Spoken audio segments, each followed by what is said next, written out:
Shalom mes bien-aimés dans le Seigneur, c'est un réel plaisir et privilège pour moi de partager ce moment avec vous. Je bénis Dieu pour cette grâce qu'il nous accorde pour que nous puissions partager ensemble avec vous la parole de Dieu. C'est votre frère et ami l'apôtre Joël Combat. Je voudrais vous partager un message important et un message qui va énormément nous aider en ce temps où nous sommes en train de vivre, où la crise est citée dans tout le vocabulaire, où partout on parle de la crise. À la télé, quand nous regardons la télé, il y a la crise partout. Quand nous lisons les journaux, il y a la crise. Et dans le travail, il y a la crise. Il y a beaucoup de gens qui ont perdu leur travail. Il y a beaucoup de gens qui ont perdu le pourcentage de leur travail. Il y a beaucoup de gens qui ont vu leurs affaires s'effondrer. Il y a beaucoup de gens qui ont vu leur vie s'écrouler à cause de la crise. Et à cause de cette crise qui est citée partout, bien aimé, il y a beaucoup de gens qui se suicident, il y a beaucoup de divorces, il y a beaucoup de malheureux, il y a beaucoup de gens qui n'arrivent pas à savourer la seconde près, la minute près et l'heure près que le Seigneur nous donne.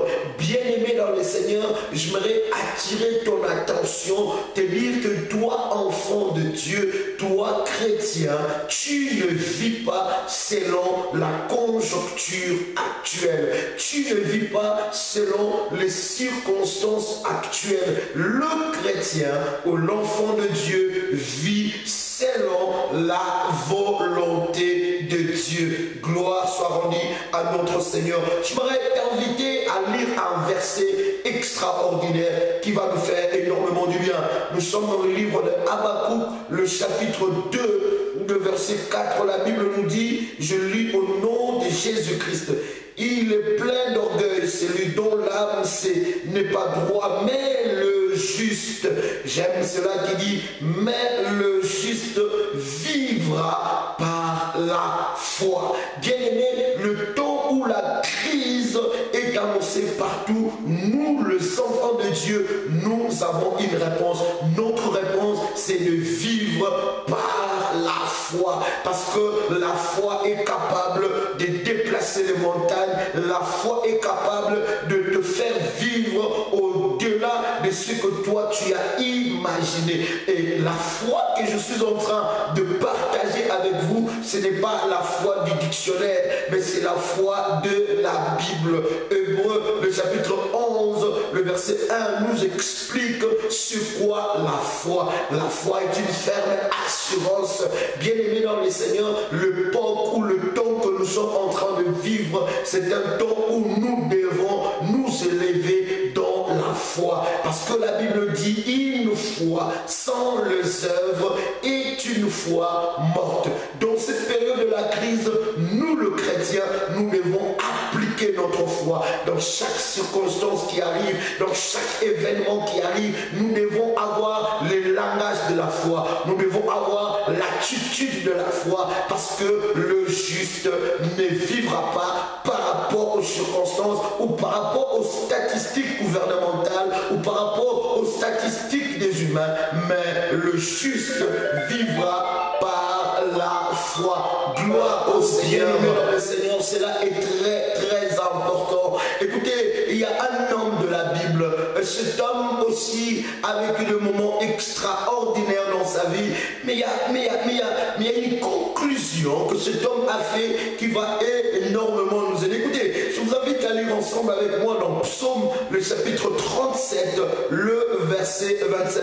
Regarde ce que cet homme de la Bible dit. Il dit, j'étais jeune, j'ai vieilli et je n'ai pas vu le juste abandonné, ni sa descendance mendier son pain. Bien-aimé dans le Seigneur, dans ce moment difficile, Dieu ne t'abandonnera jamais. La Bible dit, il sera avec toi jusqu'à la fin du temps. Et c'est le moment où notre justice doit être vue et su de tout le monde. Écoutez, quand la Bible parle du juste juste dont la Bible est en train de parler, c'est celui qui a reçu le Seigneur Jésus-Christ dans sa vie. C'est celui qui a le Saint-Esprit, parce que vous êtes d'accord avec moi, quand vous recevez le Seigneur Jésus, vous avez le Saint-Esprit de Dieu qui est un sceau dans votre esprit. Et non seulement que vous avez le Saint-Esprit, mais vous passez par le baptême du Saint-Esprit. Le juste dont la Bible est en train de parler, c'est vous et moi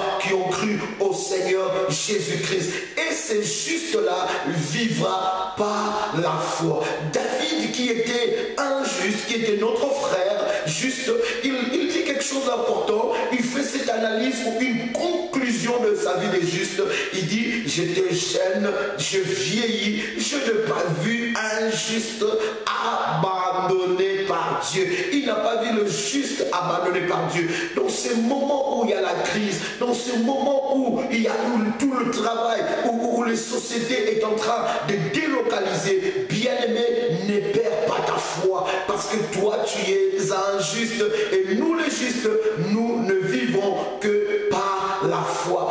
Garde ta foi, bien-aimé dans le Seigneur, parce que la Bible dit, même si tu marches dans la vallée de l'ombre de la mort, le Seigneur sera avec toi. Bien-aimé, ne déprime pas, parce que nous sommes arrivés à un temps où le taux de la dépression est en train de monter, où le statistique nous montre que beaucoup de gens deviennent dépressifs, où le statistique nous montre beaucoup de gens commencent à se donner la mort parce qu'il y a la crise. Bien-aimé dans le Seigneur, que le diable ne puisse pas te tourmenter, comme la Bible dit, que votre cœur ne se tourmente point, mais croyez en Dieu. Écoutez, Dieu est capable de te faire vivre le meilleur année de ta vie pendant cette période de crise.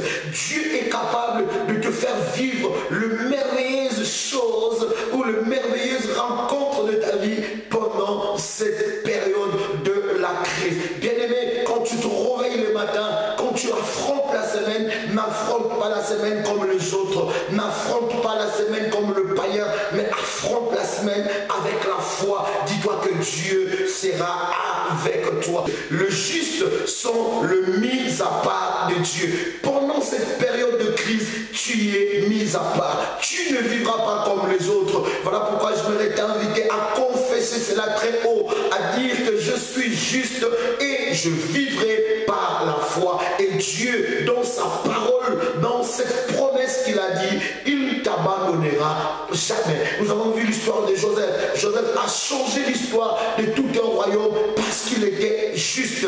Et dans cette période où l'Égypte allait connaître la crise, Joseph était la réponse à cette période. Écoutez, bien-aimé dans le Seigneur, toi qui as cru au Seigneur Jésus-Christ, réveille-toi, relève-toi, parce que c'est le temps où le monde doit savoir que nous sommes des enfants de Dieu. Les gens vont te poser des questions, vont te dire, comment est-ce que tu fais? Comment est-ce qu'il y a tellement de mauvaises nouvelles? Mais comment est-ce que tu fais pour être dans la joie?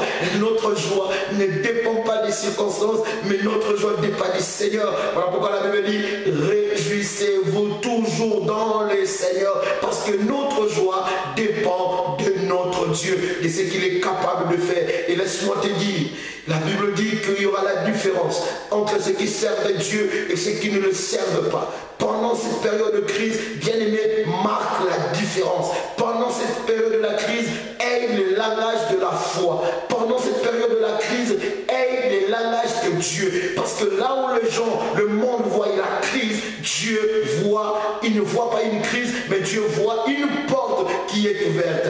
Écoutez cette parole de la Bible pour terminer qui dit, voici, devant toi, je mets une porte que personne ne pourra fermer. Je crois que par la grâce de Dieu et par la foi, tu vas vivre le meilleur année de ta vie. Dieu a encore un mot et encore une destinée qu'il a préparée pour toi. Que Dieu nous bénisse dans cette période de la crise. Nous sommes plus que vainqueurs dans le nom de Jésus. La dépression ne t'atteindra pas, le découragement ne t'atteindra pas, la désolation ne t'atteindra pas, parce que ton époux est vivant, ton Seigneur est vivant. Et Shadrach, Meshach, Abednego, dans la fournaise de feu, ils sont sortis victorieux. Et je te dis que tu sortiras victorieux dans le nom puissant de Jésus-Christ.